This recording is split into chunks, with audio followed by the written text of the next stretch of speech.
আমাদের টপিক হলো mail reproductive system. তো চলো আজকে আমরা মেল রিপ্রোডাক্টিভ সিস্টেম সম্পর্কে আমাদের ডিসকাশনটা স্টার্ট করি। মেল রিপ্রোডাক্টিভ সিস্টেমের আগে তোমাদের টেস্টিসের যে ভিসেরার ভিডিওটা ইউটিউব চ্যানেলে শেয়ার করা হয়েছে। তোমরা টেস্টিসের ভিসেরার ভিডিওটা দেখবা। আজকে আমরা ওই টেস্টিসের ভিসেরার আরো হলো কিছু যেগুলো রিলেটেড, তোমাদের এক্সাম রিলেটেড কোশ্চেন এবং written viva related question, plus হলো আমরা কিছু স্লাইড দেখে আমরা টেস্টিস এবং এক্সটার্নাল জেনিটালিয়াস যে পার্টস গুলো সেগুলো সম্পর্কে জানবো। আচ্ছা, ফার্স্টে তাহলে আমি তোমাদের সাথে স্লাইডটা শেয়ার করছি, মেল রিপ্রোডাক্টিভ সিস্টেমের স্লাইড।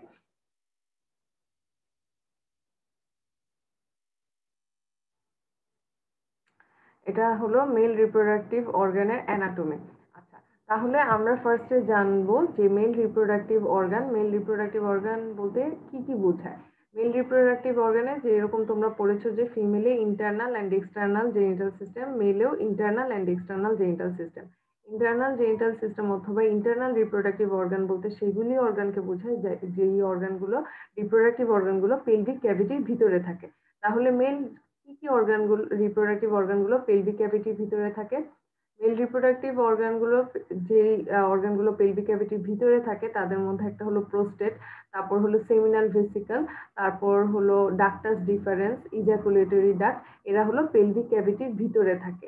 আর হলো পেলভিক ক্যাভিটিরই কিন্তু পেলভিক ক্যাভিটি অথবা পেরিটোনিয়াল ক্যাভিটির কিন্তু একটা এক্সটেনশন হলো স্ক্রোটাল ক্যাভিটি। সেই স্ক্রোটাল ক্যাভিটির কন্টেন্ট কিন্তু টেস্টিস, যদিও স্ক্রোটাম এবং পেনিস হলো এক্সটার্নাল জেনিটেলিয়ার পার্ট, বাট টেস্টিসটা হলো স্ক্রোটামের কন্টেন্ট। তো সেই হিসেবে টেস্টিসটা কিন্তু, যেহেতু টেস্টিসটা একটা ক্যাভিটির ভিতরে থাকে, তাহলে এই as it is inside a cavity, it can be taken as a part of the internal genital system। তাহলে মেল রিপ্রোডাক্টিভ অর্গান অথবা মেল জেনিটাল সিস্টেমকে যদি ভাগ করা হয় তাহলে কি কি বলতে পারো? এক্সটার্নাল জেনিটাল সিস্টেমের পার্ট হলো স্ক্রোটাম অ্যান্ড পেনিস। আর হলো ইন্টারনাল জেনিটাল সিস্টেমের পার্ট কি কি? টেস্টিস, তারপরে এটা হলো প্রোস্টেট, সেমিনাল ভেসিকল, আর ductus deferens and ejaculatory duct. এর মধ্যে prostate and seminal vesicle they are the part of the accessory reproductive glands অথবা এক্সেসরি সেক্স গ্ল্যান্ডস, যেগুলো হলো বিভিন্ন ধরনের সেকেন্ডারি, যেগুলো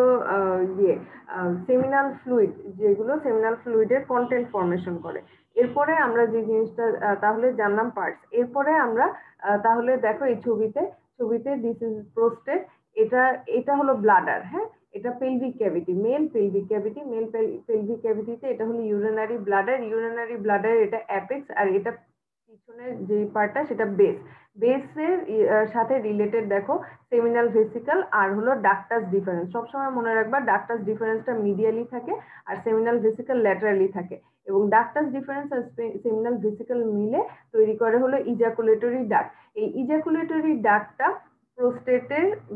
প্রোস্টেটের ভিতরে যে prostatic part of the urethra থাকে সেখানে ওপেন করে। তাহলে ইজাকুলেটরি ডাক্ট প্রোস্টেটকে পায়ার্স করে, বেস অফ দ্য প্রোস্টেটকে পায়ার্স করে প্রোস্টেটের ভিতরে প্রোস্টেটিক পার্ট অফ দ্য যে ইউরেথ্রা সেটা ওপেন করে। আচ্ছা, তারপরে হলো এই যে এক্সটার্নাল জেনিটাল সিস্টেমের পার্ট হলো এই যে পেনিস আর হলো স্ক্রোটাম। এখানে দেখতে পাচ্ছ যে স্ক্রোটামের কন্টেন্ট হলো টেস্টিস, মেল গোনাড যেটাকে বলা হয়।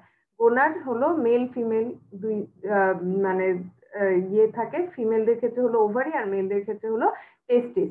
আচ্ছা, তাহলে হলো scrotumer content, one of the main content is the testis and another content is the spermatic cord। আর হলো মেলের ক্ষেত্রে যেটা এক্সটার্নাল জেনিটাল সিস্টেমের একটা পার্ট হলো স্ক্রোটাম আর একটা হলো পেনিস। এরপর আমরা যখন পেনিস সম্পর্কে ডিসকাস করব তখন পেনিসের পার্টটা পড়বো। তাহলে এখানে একটা জিনিস, এই ছবিটা তোমরা দেখো, এটা হলো মেল ফিমেল ইউরেথ্রার যে ডিফারেন্সটা সেটা তোমাদেরকে বোঝানোর জন্য বলা হয়েছে। যে ফিমেল ইউরেথ্রা 3 থেকে 4 সেন্টিমিটার আর মেল ইউরেথ্রা হলো অ্যাপ্রক্সিমেটলি 20 সেন্টিমিটার। তাহলে মেল ইউরেথ্রার কি লেন্থটা বেশি। এখন ফিমেল ইউরেথ্রা দেখো, এই যে ফিমেল ইউরিনারি ব্লাডার এটা ফিমেল, আর হলো এই যে ফিমেল ইউরেথ্রা হলো 3 to 4 centimetre length is the female urethra. এবং ফিমেল ইউরেথ্রার এখানে দেখো ফিমেল ইউরেথ্রা কোথায় ওপেন করে, ভেস্টিবুল, তাই না, ভেস্টিবুল, ভালভাতে যে ভেস্টিবুল থাকে সেই ভেস্টিবুলে ওপেন করে। এই ভেস্টিবুলে ইউরেথ্রার যে উপরে থাকে হলো এই গ্ল্যান্স ক্লাইটোরিস এবং তার নিচে ওপেন করে হলো ইউরেথ্রা এবং তার নিচে হলো ভ্যাজাইনা এবং ভ্যাজাইনার দুই পাশে থাকে গ্রেটার ভেস্টিবুলার গ্ল্যান্ড। এখানে তোমরা মেল ফিমেল যে হোমোলোগাস অর্গানগুলো, মেল রিপ্রোডাক্টিভ অর্গানের হোমোলোগাস ফিমেল রিপ্রোডাক্টিভ অর্গানে কি কি থাকে সেটা যেরকম দেখো, এই যে greater vestibular gland, greater vestibular গ্ল্যান্ডের হোমোলোগাস মেলে থাকবে হলো বাল্বো ইউরেথ্রাল গ্ল্যান্ড। ঠিক আছে। আচ্ছা, এখন দেখো মেল ইউরেথ্রা। মেল ইউরেথ্রার আমরা জানি 4টা পার্ট থাকে। একটা হলো প্রি প্রোস্টেটিক পার্ট, একটা প্রোস্টেটিক পার্ট, একটা হলো মেমব্রেনাস পার্ট, আর একটা হলো পেনাইল পার্ট অথবা স্পঞ্জি পার্ট অথবা ক্যাভার্নাস পার্ট। তাহলে হলো প্রি প্রোস্টেটিক পার্ট মানে হলো মেল ইউরেথ্রার যে পার্টটা প্রোস্টেটের উপরে থাকে, just below the neck of the bladder, যে পার্টটা সেটা হলো প্রি প্রোস্টেটিক পার্ট। তারপরে এটা হলো প্রোস্টেটিক পার্ট। মেল ইউরেথ্রার যে পার্টটা প্রোস্টেটকে ট্রেভার্স করে যায় সেটা হলো prostatic part of the male urethra. তারপরে হলো মেল ইউরেথ্রার যে পার্টটা হলো ইউরোজেনিটাল ডায়াফ্রামের ভিতর দিয়ে যায় এবং ডিপ পেরিনিয়াল পাউচের ভিতর দিয়ে যায়, সেটাকে বলা হয় হলো পেরিনিয়াল মেমব্রেনকে পায়ার্স করে যায়, সেটাকে বলা হয় হলো membranous part of the urethra, যেটা হলো প্রি প্রোস্টেটিক পার্টের পরে সবচেয়ে শর্টেস্ট পার্ট। এটা এরপরে হলো সবচেয়ে longest part of the male urethra is the spongy or penile part of the urethra, যেটা কর্পাস স্পঞ্জিওসাম, যেটা পেনিসের একটা পার্ট, সেই কর্পাস স্পঞ্জিওসামের ভিতর দিয়ে যেটা হলো যে ইউরেথ্রার যে পার্টটা যায় সেটা হলো স্পঞ্জি পার্ট অথবা penile part of the urethra. ঠিক আছে। এবং ইউরেথ্রার এই যে যে অরিফিস দিয়ে ওপেন হয় সেটা হলো এক্সটার্নাল ইউরেথ্রাল অরিফিস। তাহলে this is the this is the difference between male and female urethra. This is the parts of the male urethra and this is the female urethra. এরপরের ছবিটা তোমরা দেখো। এরপরে আমরা যে টপিকটায় আসবো সেই টপিকের নাম হলো টেস্টিস। তাহলে male gonad is known as the testis. তোমাদের টেস্টিসের ভিসেরাল ভিডিওটা তোমরা দেখবে, ওখানে তোমাদেরকে পার্টস গুলো সম্পর্কে, পার্ট, সারফেস, বর্ডার, কিভাবে সাইড ডিটারমিনেশন করা হয় এগুলো সম্পর্কে বলা হয়েছে। এরপরে যে জিনিসটা দেখবা, এরপরে আমি তোমাদের সাথে ইনশর্ট একটু এই ছবিটা দেখিয়ে ডিসকাস করি যে টেস্টিসের কি কি পার্ট। টেস্টিসের দুইটা পোল থাকে অথবা দুইটা এন্ড থাকে, আপার এন্ড আর হলো লোয়ার এন্ড। দুইটা বর্ডার থাকে, অ্যান্টেরিয়র বর্ডার আর একটা হলো পোস্টেরিয়র বর্ডার, এবং দুইটা সারফেস থাকে। এটা হলো ল্যাটারাল সারফেস আর অপোজিটটা হলো মিডিয়াল সারফেস। তাহলে টেস্টিসের পোস্টেরিয়র বর্ডারকে চেনার উপায় কি? পোস্টেরিয়র বর্ডার চেনার উপায় হলো পোস্টেরিয়র বর্ডারে অ্যাটাচ থাকবে হলো স্পারমাটিক কর্ড, একটা কর্ড লাইক স্ট্রাকচার, যেটা দিয়ে টেস্টিসটা স্ক্রোটাল ক্যাভিটিতে সাসপেন্ডেড থাকে, সেটা হলো স্পারমাটিক কর্ড। এবং টেস্টিসের পোস্টেরিয়র বর্ডারের আপার এন্ডে একটা কমা শেপ বডি থাকবে, এই কমা শেপ বডিটার নাম হলো এপিডিডাইমিস। ঠিক আছে। এবং তোমাদের টেস্টিসের সাইড ডিটারমিনেশনের একটা পয়েন্ট তোমরা শুনে থাকবা যে সাইনাস অফ দ্য এপিডিডাইমিস। এটা কি জিনিস? এই টেস্টিসের পোস্টেরিয়র বর্ডার যেটা আর এপিডিডাইমিস, এটার মাঝখানে একটা গ্যাপ থাকে, এটাকে বলা হয় হলো recess of the tunica vaginalis. এই টিউনিকা ভ্যাজাইনালিসের যে রিসেস অথবা তোমরা গ্যাপ বলতে পারো, এটা হলো এপিডিডাইমিস আর হলো পোস্টেরিয়র বর্ডারের মাঝখানে অফ দ্য টেস্টিসের মাঝখানে একটা স্পেস, এই স্পেসটাকে বলা হয় সাইনাস অফ দ্য এপিডিডাইমিস। এবং সাইনাস অফ দ্য এপিডিডাইমিসের ডিরেকশন সবসময় থাকবে হলো পোস্টেরিয়র ল্যাটারালি। তাহলে তোমরা রাইট সাইডে টেস্টিস অথবা লেফট সাইডে টেস্টিসের সাইড ডিটারমিনেশন কিভাবে করবা?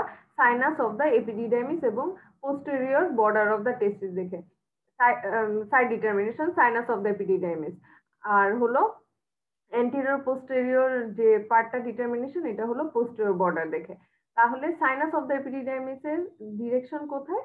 Posterior laterally. তাহলে সাইনাস অফ দ্য এপিডিডাইমিস যদি তুমি পোস্টেরিয়র মিডিয়ালি থাকে সেক্ষেত্রে বুঝতে হবে যে তোমার সাইড ডিটারমিনেশন ঠিক নাই। এরপরে দেখো টেস্টিসের এই এপিডিডাইমিসের কি কি পার্ট থাকে। এপিডিডাইমিসের এটা হলো হেড, এটা হলো বডি আর এটা হলো টেইল। তাহলে this is the head, body and tail of the epididymis. এই যে টেইল অফ দ্য এপিডিডাইমিস থেকে বের হয় হলো এপিডিডাইমাল ডাক্ট। এপিডিডাইমাল ডাক্টটা আপওয়ার্ড প্রলঙ্গেশন হয়ে যায় হলো ডাক্টাস ডিফারেন্স। সেই ডাক্টাস ডিফারেন্সটা কিন্তু প্রোস্টেটের বেসকে পায়ার্স করে এবং বেসকে পায়ার্স করার আগে সেটা সেমিনাল ভেসিকলের সাথে কানেক্টেড হয়ে তৈরি করে ইজাকুলেটরি ডাক্ট। যে ইজাকুলেটরি ডাক্ট প্রোস্টেটকে পায়ার্স করে এবং পায়ার্স করে প্রোস্টেটের ভিতরে যে prostatic part of the urethra থাকে সেখানে ওপেন করে। তাহলে এটা সবসময় মনে রাখবা যে ইজাকুলেটরি ডাক্ট কোথায় ওপেন করে, এটা ওপেন করবে হলো prostatic part of the urethra.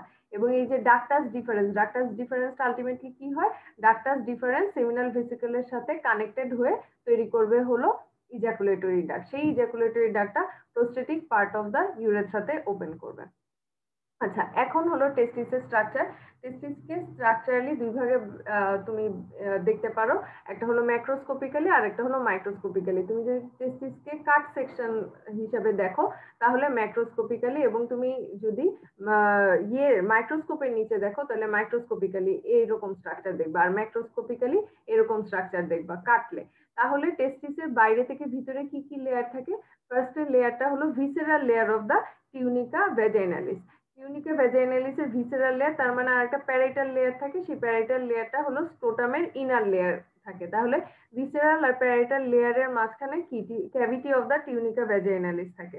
এই ক্যাভিটির মধ্যে যদি অ্যাবনর্মাল ফ্লুইড কালেকশন হয় সেই কন্ডিশনটার নাম হলো হাইড্রোসিল। এখন দেখো তাহলে বাইরের লেয়ারটার নাম হলো visceral layer of the tunica vaginalis.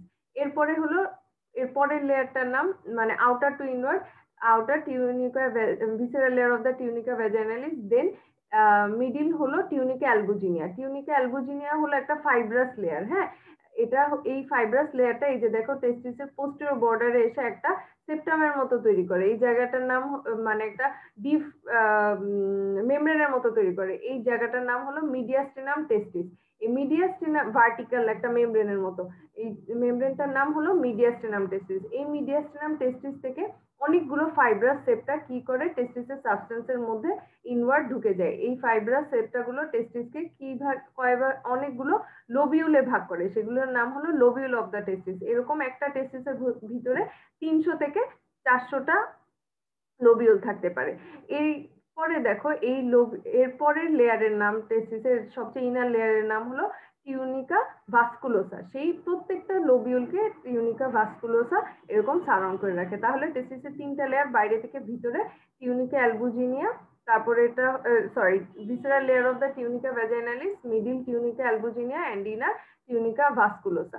তাহলে তোমরা বুঝলা যে টিউনিকা অ্যালবুজিনিয়া কিভাবে টেস্টিসকে প্রত্যেকটা লোবিউলে ভাগ করছে, এবং প্রত্যেকটা লোবিউলের কন্টেন্ট কিন্তু 2 থেকে 3টা সেমিনিফেরাস টিবিউল। এই সেমিনিফেরাস টিবিউল গুলো তোমরা আবার মাইক্রোস্কোপিক্যালি দেখতে পারবা, খালি চোখে ম্যাক্রোস্কোপিক্যালি সেমিনিফেরাস টিবিউল গুলো দেখা যাবে না। তাহলে দেখো এটা আমরা টেস্টিসের ডিভিশন করলাম। এখন মাইক্রোস্কোপিক্যালি এই ছবিটাকে আমি তোমাদেরকে, আর এটা হলো এপিডিডাইমিস আর এগুলো হলো ইফারেন্ট ডাকটিউল, ঠিক আছে। আর এই জায়গাটার মিডিয়াস্টিনামের মধ্যে থাকে রেটিটেস্টিস। এই ছবিটাকেই তোমরা যদি এভাবে মাইক্রোস্কোপিক্যালি বুঝো তাহলে তোমাদের জন্য ইজি হবে। তাহলে আমরা জানলাম টেস্টিস গুলো এই যে ফাইব্রাস সেপ্টা অফ দ্য টিউনিকা অ্যালবুজিনিয়া দিয়ে লোবিউলে ডিভাইডেড থাকে। প্রত্যেকটা লোবিউলে 2 থেকে 3টা সেমিনিফেরাস টিবিউল থাকে। এই যে এগুলি হলো সেমিনিফেরাস টিবিউল। এই যে এটা একটা লোবিউল, এটা একটা লোবিউল, এটা একটা লোবিউল, এটা একটা লোবিউল। প্রত্যেকটা লোবিউলের কন্টেন্ট হলো কি সেমিনিফেরাস টিবিউল। এরকম হলো সেমিনিফেরাস টিবিউল গুলো 2টা পার্ট থাকে, এই যে সামনের দিকের কনভুলেটেড পার্ট আর পিছনের দিকের হলো স্ট্রেইট পার্ট। এই স্ট্রেইট পার্ট থেকে দেখো এটা এই লোবিউল থেকে একটা স্ট্রেইট টিবিউল বের হলো, এই লোবিউল থেকে একটা স্ট্রেইট টিবিউল। এরকম সেমিনিফেরাস টিবিউল গুলো মিলে অনেকগুলো, প্রত্যেকটা লোবিউল থেকে স্ট্রেইট টিবিউল গুলো বের হয়। স্ট্রেইট টিবিউল গুলো এই যে এটার নাম হলো মিডিয়াস্টিনাম টেস্টিস ছিল, এই মিডিয়াস্টিনাম টেস্টিসের কাছে এসে স্ট্রেইট টিবিউল গুলো ইন্টারকানেক্টেড হয়ে একটা নেটওয়ার্কের মতো ফর্মেশন করে। সেই নেটওয়ার্কটার নাম হলো রেটিটেস্টিস। সেই রেটিটেস্টিস থেকে অনেকগুলো ডাকটিউলের মতো বের হয়, এগুলির নাম হলো ইফারেন্ট ডাকটিউল। এই ইফারেন্ট ডাকটিউল গুলো একসাথে এই যে টেস্টিসের যে পোস্টেরিয়র বর্ডারের আপার এন্ডে এসে এই কি হয় কনভুলেটেড হয়ে যায় এবং হলো তৈরি করে হলো কনভুলেটেড হয়ে হেড অফ দ্য এপিডিডাইমিস তৈরি করে। এই হেড অফ দ্য এপিডিডাইমিস তারপর হলো একসাথে অনেকগুলো ইফারেন্ট ডাকটিউল, তারপর যখন কানেক্টেড হয়ে যায় তখন হলো বডি এবং টেইল তৈরি করে। তার মানে হলো canal of the efferent ductule তৈরি করে, অথবা epididymal duct, channel of the efferent ductule or epididymal duct is the same thing. তারপর হলো এই এপিডিডাইমাল ডাক্টটা তারপর আস্তে আস্তে কন্টিনিউ হয়ে প্রলংগেশন হয়ে এবং এটার সার্কামফারেন্স বেড়ে এবং এটার মাসকুলার থিকনেস বাড়তে বাড়তে একটা বড় ডাক্ট তৈরি হয়, সেটার নাম হলো ডাক্টাস ডিফারেন্স। সেই ডাক্টাস ডিফারেন্সটা সেমিনাল ভেসিকলের সাথে কানেক্টেড হয়ে তৈরি করে হলো ইজাকুলেটরি ডাক্ট। সেই ইজাকুলেটরি ডাক্ট ওপেন করে হলো প্রোস্টেটিক পার্ট অফ দ্য ইউরেথ্রাতে, ঠিক আছে। এবং এই ডাক্টাস ডিফারেন্সটা কিন্তু এইখানে থাকে, এই যে এইখানে থাকে স্পার্মাটিক কর্ড, এই স্পার্মাটিক কর্ডের ভিতর দিয়ে ক্যারি হয়। আচ্ছা, তাহলে টেস্টিসের ভিতরে এই মাইক্রোস্কোপিক স্ট্রাকচার যখন জানবা তখন এটা জানতে হবে যে টেস্টিসের ভিতরে যে প্রত্যেকটা টেস্টিসের লোবিউল, এই যে লোবিউলের মধ্যে কি থাকে, লোবিউলের মধ্যে যে ইন্টারস্টিশিয়াল টিস্যু থাকে সেই ইন্টারস্টিশিয়াল টিস্যুর মধ্যে সেমিনিফেরাস টিবিউল গুলো থাকে এবং সেমিনিফেরাস টিবিউলের বাইরে ইন্টারস্টিশিয়াল টিস্যু থাকে। সেই ইন্টারস্টিশিয়াল টিস্যুতে একটা সেল থাকে, তার নাম হলো ইন্টারস্টিশিয়াল সেল অফ লেডি। এখন টেস্টিসের ভিতরে তোমাদেরকে কোশ্চেন করা হয় যে সেল কয়টা থাকে, তোমাদের অ্যান্সার হবে 3টা, interstitial cells of Leydig, Sertoli cell and different stages of spermatogenic cell। এখন ইন্টারস্টিশিয়াল সেলস অফ লেডিক থাকে হলো ইন্টারস্টিশিয়াল টিস্যুতে, যেটা আউটসাইড দা সেমিনিফেরাস টিবিউল, তার মানে সেমিনিফেরাস টিবিউলের বাইরে থাকে হলো লেডিক সেল, আর সেমিনিফেরাস টিবিউলের ভিতরে 2টা সেল থাকে। তাহলে টেস্টিসের টোটাল 3টা সেল, 3টা সেলের মধ্যে লেডিক সেলটা সেল সেমিনিফেরাস টিবিউলের বাইরে থাকে আর সেমিনিফেরাস টিবিউলের ভিতরে থাকে হলো 2টা cell, Sertoli cell and different stages of spermatogenic cell. তোমরা যে স্পার্মাটোজেনেসিস পড়েছো তখন জেনেছো যে স্পার্মাটোজেনিক সেলের বিভিন্ন ধরনের স্টেজ অফ ডেভেলপমেন্ট আছে অ্যাকর্ডিং টু সেল ডিভিশন। এই জন্যই বলা হয় হলো সেমিনিফেরাস টিবিউলে। তাহলে স্পার্মাটোজেনেসিস, এটার তোমাদের আর একটা কোশ্চেন হলো স্পার্মাটোজেনেসিস কোথায় হয়, স্পার্মাটোজেনেসিস কোথায় হয়, তাহলে সেমিনিফেরাস টিবিউলের ভিতরে। সেমিনিফেরাস টিবিউলের ভিতরে স্পার্মাটোজেনেসিস হয় এবং সেমিনিফেরাস টিবিউলের ভিতরে যখন স্পার্মাটোজেনেসিস হয় সেখানে শুধু স্পার্মাটোজেনিক সেল থাকে না, আরো একটা সেল থাকে, সেটার নাম হলো সার্টোলি সেল। আর সেমিনিফেরাস টিবিউলের বাইরে থাকে হলো লেডিক সেল। এখন লেডিক সেলের কাজ কি, যে মেল যে সেক্স হরমোনটা টেস্টোস্টেরন সিক্রেট করা। তাহলে লেডিক সেলের কাজ কি, টেস্টোস্টেরন সিক্রেট করা। আর স্পার্মাটোজেনিক সেল আর সার্টোলি সেলের কাজ কি, সার্টোলি সেলের কাজ হলো ব্লাড টেস্টিস, ফার্স্টের কাজ হলো ব্লাড টেস্টিস ব্যারিয়ার ফর্মেশন করবে। এরা টেস্টোস্টেরনের জন্য এক ধরনের binding protein, androgen binding protein তৈরি করবে, যেটা ছাড়া টেস্টোস্টেরন কাজ করতে পারবে না। এবং এরা হলো এই যে স্পার্মাটোজেনিক সেলকে নিউট্রিশন প্রোভাইড করবে। এছাড়া অনেক কাজ আছে, but these are the main thing. ফার্স্টেরটা হলো ব্লাড টেস্টিস ব্যারিয়ার তৈরি করা। এই যে দেখো পিঙ্ক কালার একটা সেল দেখছো, এটা হলো একটা সার্টোলি সেল। এই যে এখানে একটা সেল দেখছো, এটা হলো একটা সার্টোলি সেল। 2টা সেলের মাঝখানে দেখো একটা জাংশন, এটার নাম হলো একটা টাইট জাংশন। এই টাইট জাংশনের ফলে একটা ব্যারিয়ার তৈরি হয়, এই ব্যারিয়ারটার নাম হলো ব্লাড টেস্টিস ব্যারিয়ার। ব্লাড টেস্টিস ব্যারিয়ারটার কাজ কি, ব্লাড টেস্টিস ব্যারিয়ারটার কাজ হলো এই যে দেখো এটা হলো সেমিনিফেরাস টিবিউলার বেসমেন্ট মেমব্রেন, আর এখানে থাকে ধরে নাও এখানে থাকে হলো টেস্টিসের একটা ব্লাড ভেসেল। এই বেসমেন্ট মেমব্রেন আর ব্লাড ভেসেলের মাঝখানে এই যে স্পার্মাটোজেনিক সেলগুলোকে সার্টোলি সেল ধরে রাখে। এই স্পার্মাটোজেনিক সেলের কে এই ব্লাড গুলো থেকে সার্টোলি সেল আলাদা করে রাখে। এই আলাদা করে রাখার জন্য একটা ব্যারিয়ার, এই যে একটা টাইট জাংশনের মাধ্যমে যে ব্যারিয়ারটা তৈরি করলো, এটার নাম হলো ব্লাড টেস্টিস ব্যারিয়ার। ব্লাড টেস্টিস ব্যারিয়ারের কাজ কি, এটা হলো একটা অটো ইমিউন রিয়াকশনকে প্রিভেন্ট করবে। কারণ হলো ব্লাডের যে প্রোটিন, সেই প্লাজমা প্রোটিন আর হলো যে স্পার্মের যে প্রোটিন, এটা হলো আলাদা থাকে। এই কারণে হিউম্যান বডিতে মেল বডিতে স্পার্মকে হলো অ্যান্টিজেন হিসেবে কাউন্ট করা হয়। এই অ্যান্টিজেন হিসেবে কাউন্ট করার কারণে কোনো কারণে এই যে যেন অটো অ্যান্টিবডি প্রডিউস না হয়, এই কারণে এই ব্যারিয়ারটা এই প্লাজমা প্রোটিন এবং এই যে স্পার্মের যে প্রোটিন, এই প্রোটিনটাকে আলাদা করে রাখে। এইটা হলো ব্লাড টেস্টিস ব্যারিয়ারের কাজ। এবং দেখো এরপর তোমাদেরকে আমি বলেছিলাম যে সেমিনিফেরাস টিবিউলের মধ্যে আরেকটা জিনিস থাকে, different stages of spermatogenic sell. এখন স্পার্মাটোজেনিক সেলের ফার্স্ট স্টেজটা কি, ওই যে স্পার্মাটোগোনিয়া। এই যে সার্টোলি সেলগুলো এই যে সেমিনিফেরাস টিবিউলকে 2টা কম্পার্টমেন্টে ভাগ করে, একটা বেসাল কম্পার্টমেন্ট আর একটা হলো অ্যাডলুমিনাল কম্পার্টমেন্ট, মানে হলো লুমেনের কাছে। বেসাল কম্পার্টমেন্টে থাকে স্পার্মাটোগোনিয়া, তারপরেরটা হলো অ্যাডলুমিনাল কম্পার্টমেন্টে স্পার্মাটোগনি আস্তে আস্তে কিভাবে ডিফারেন্সিয়েট হয়? ফার্স্টে মাইটোসিস হয়ে primary spermatocyte first meiotic division হয় secondary spermatocyte second meiotic division হয়ে স্পার্মাটিড। সেই স্পার্মাটিড হলো স্পার্মিওজেনেসিস, যেটা কিনা কোনো ধরনের সেল ডিভিশন না, এক ধরনের মেটামরফোলজিক্যাল চেঞ্জ হয়ে তৈরি হয় হলো স্পার্ম। সেই স্পার্মগুলো সেমিনিফেরাস টিউবুলার লুমেন থেকে তারপর এপিডিডাইমিসের যে এপিডিডাইমাল ডাক্ট, এপিডিডাইমিসের বডি এবং টেইলে যে স্টোর থাকে 64 ডেজ পর্যন্ত। এই স্টোর তারপর যখন হলো ইজাকুলেশন হয় তখন ইজাকুলেটরি ডাক্ট দিয়ে এটা কোথায় রিলিজ হয়? প্রোস্টেটিক পার্ট অফ দ্য ইউরেথ্রাতে রিলিজ হয়। তাহলে এটা টেস্টিস। এরপর টেস্টিসের যে ব্লাড সাপ্লাইটা জানবা হলো টেস্টিকুলার আর্টারি, যেটা অ্যাবডোমিনাল অ্যাওর্টার ব্রাঞ্চ, আর হলো ভেনাস ড্রেনেজটা টেস্টিসে ফার্স্টে হলো pampiniform plexus of veins. Pampiniform plexus of vein 15 থেকে 20টা ভেন, তারপর হলো এটা সুপারফিশিয়াল ইনগুইনাল রিং এ যে 4টা ভেন এবং ডিপ ইনগুইনাল রিং এ যে 2টা ভেন, ডিপ ইনগুইনাল রিং থেকে বের হয়ে এই 2টা ভেন ইউনাইট হয়ে একটা টেস্টিকুলার ভেন অথবা গোনাডাল ভেন তৈরি করে। এখন right testicular vein or right gonadal vein এবং লেফট টেস্টিকুলার ভেন অথবা লেফট গোনাডাল ভেন কোথায় ড্রেন করে? রাইট টেস্টিকুলার ভেন এই ছবিতে দেখতে পাচ্ছ ডিরেক্টলি ড্রেন করবে inferior vena cava. So this is the right testicular vein, এটা ডিরেক্টলি ড্রেন করবে হলো ইনফেরিয়র ভেনা ক্যাভায়। আর লেফট টেস্টিকুলার ভেনের ক্ষেত্রে কি হয়? লেফট টেস্টিকুলার ভেন ফার্স্টে ড্রেন করে হলো লেফট রেনাল ভেনে, আর তারপরে left renal vein inferior vena ক্যাভায় ড্রেন করে। Right renal vein directly inferior vena ক্যাভায় ড্রেন করে, রাইট গোনাডাল ভেন অথবা right testicular vein directly inferior vena ক্যাভায় ড্রেন করে। আর লেফট টেস্টিকুলার ভেন ফার্স্টে লেফট রেনাল ভেনে ওপেন করে, তারপর লেফট রেনাল ভেন ওপেন করবে হলো ইনফেরিয়র ভেনা ক্যাভায়। এটা মনে রাখবা। আর হলো টেস্টিসের ক্লিনিক্যাল অ্যাবনর্মালিটিস গুলি পড়বা, যেটা হলো যে ক্রিপ্টরকিজম, তারপরে হলো partially descended testis, undescended testis, এগুলো ক্লিনিক্যাল অ্যাবনর্মালি। আর হলো factors regulating the descent of the testis. Fetal testis কিন্তু অ্যাবডোমিনাল ক্যাভিটিতে থাকে। টেস্টিস কোথা থেকে ডেভেলপ করে? জেনিটাল রিচ থেকে ডেভেলপ করে এবং টেস্টিসটা ফার্স্টে ইন্ট্রা অ্যাবডোমিনাল থাকে। সেই ইন্ট্রা অ্যাবডোমিনাল টেস্টিস কি ফ্যাক্টরের কারণে স্ক্রোটাল ক্যাভিটিতে আসে এবং টেস্টিসের স্ক্রোটামে থাকার কারণে সুবিধা কি? স্ক্রোটাল টেম্পারেচার অ্যাবডোমিনাল টেম্পারেচারের থেকে 4 ডিগ্রি কম।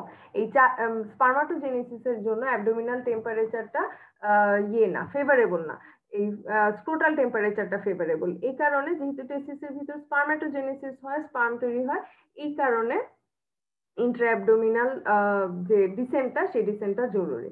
এই ইয়েগুলি পড়বা। তাহলে আজকের এই টেস্টিসের টপিকটা তোমাদের সাথে ডিসকাস করা হলো। এরপরে আমরা ফার্দার অন্যান্য টপিকে ডিসকাস করব।